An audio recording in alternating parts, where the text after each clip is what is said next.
is a very important show.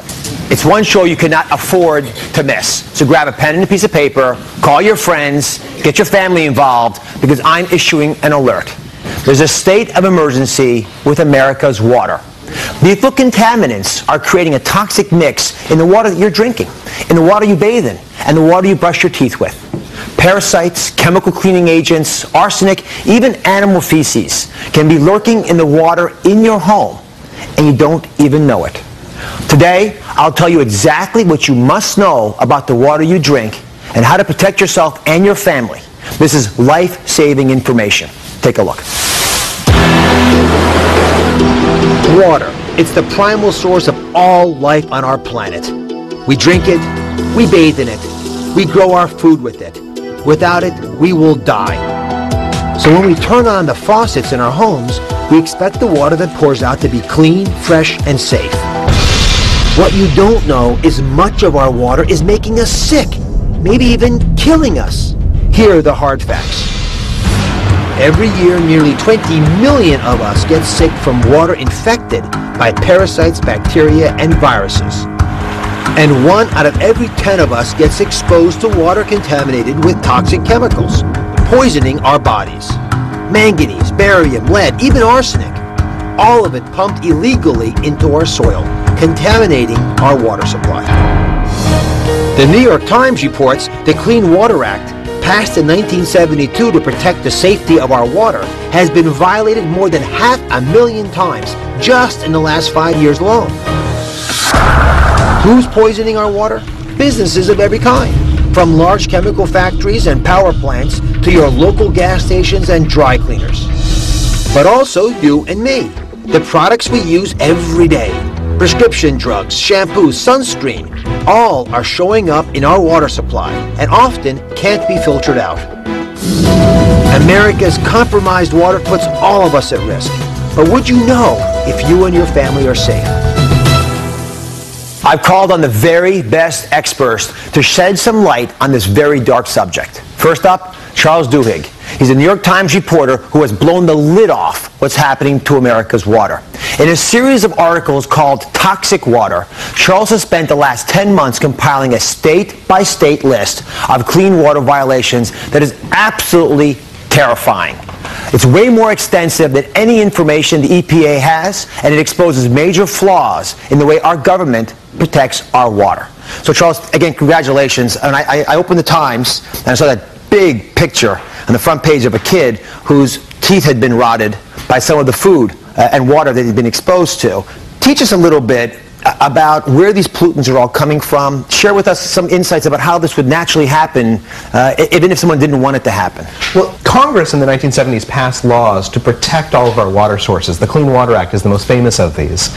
But laws are only as good as they are enforced. And what we discovered is that over the last couple of years, and basically since the early 2000s, these laws haven't been enforced. So companies that produce chemicals, companies like gas stations that have all these toxins and pollutants have been dumping them into waterways without anyone slapping them on the wrists. Unless you think it's not happening in your home, I love Charles to just explain to us how widespread this really is. Absolutely. We looked at data from every single state in the union. And by the way, here's the image of that. If you take a look back here, you can see this country, and find your state, and you'll see the number of percentage of violation rates in your state. And there's no state, with one exception, that's zero, and that state we're just not sure about yet. Absolutely, you're exactly right. Be more specific if you can about who's to blame. Well, I think there's two fingers that we can point. The first is the companies themselves that are dumping things that they know have health impacts into waterways.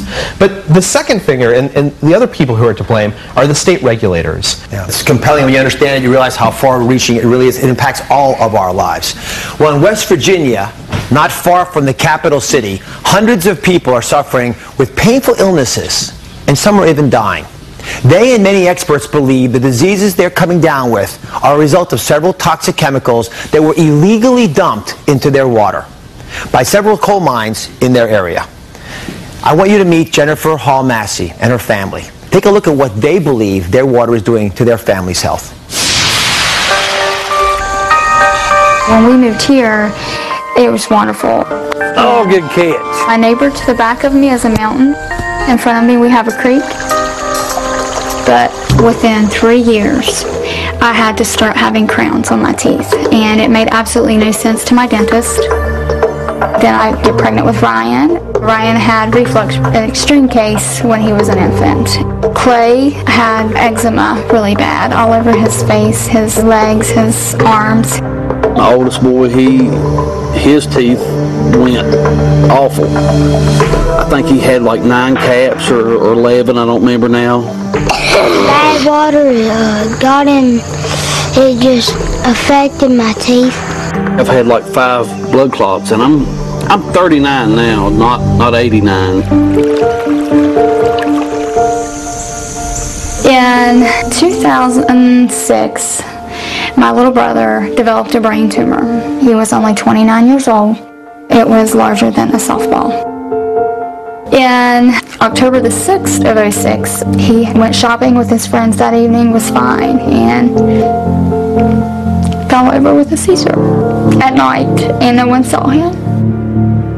When we lost my brother-in-law, that really turned things around. That kind of opened our eyes.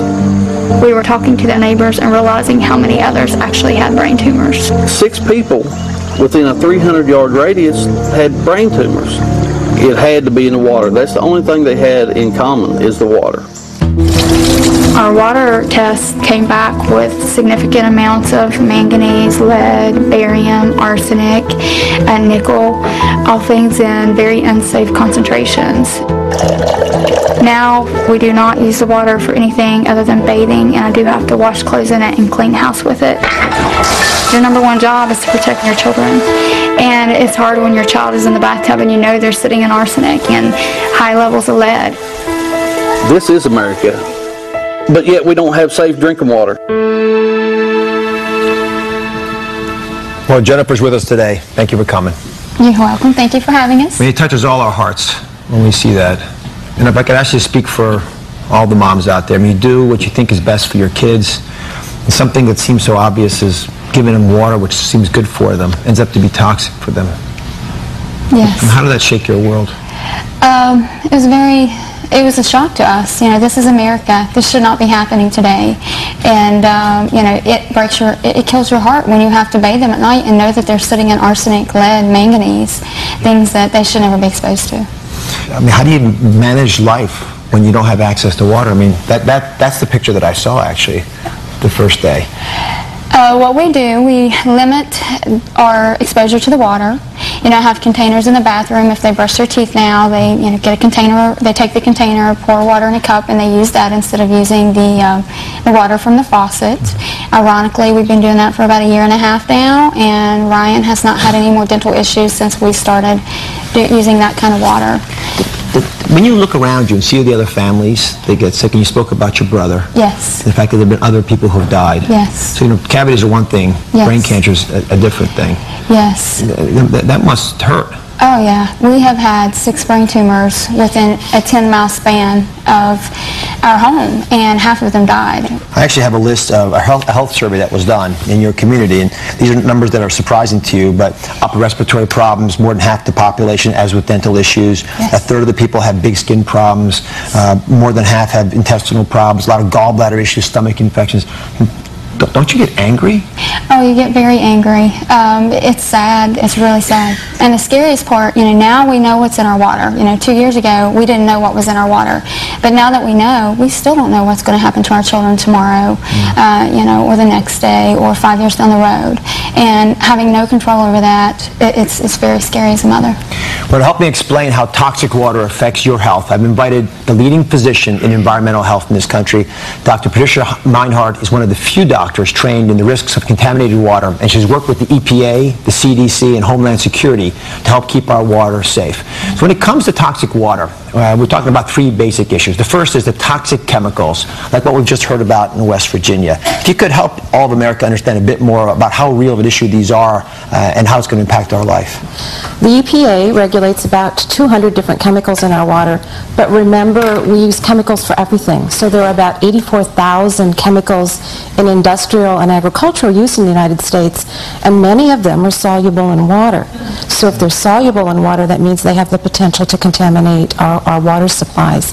And Jennifer's story is very common because remember, these chemicals are colorless frequently, odorless, and tasteless, so you may not have any indication that your water has been contaminated until you've been exposed to it for many, many years. And just to be clear, that's sort of category 1, but category 2 are things that we do.